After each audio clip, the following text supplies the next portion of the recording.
بسم اللہ الرحمن الرحیم۔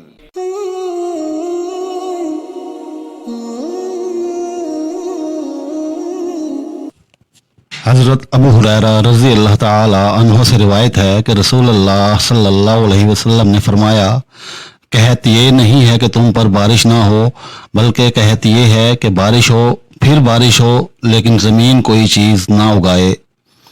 رسول اللہ صلی اللہ علیہ وآلہ وسلم نے فرمایا، ان قریب دریائے فرات سونے کے ایک خزانے کو ظاہر کر دے گا، جو شخص وہاں موجود ہو تو وہ اس میں سے کچھ بھی نہ لے۔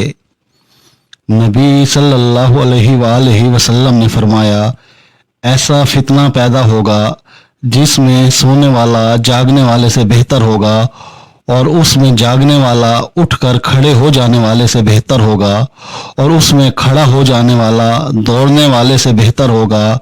جس کو بچنے کی جگہ یا کوئی پناہ گاہ مل جائے تو وہ اس کی پناہ حاصل کرے۔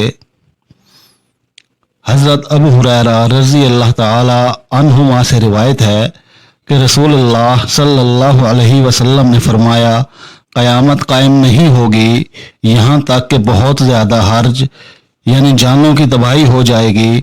انہوں نے یعنی صحابہ نے پوچھا، اللہ کے رسول صلی اللہ علیہ وآلہ وسلم، حرج یعنی تباہی کیا ہوگی؟ آپ صلی اللہ علیہ وآلہ وسلم نے فرمایا، قتل قتل قتل۔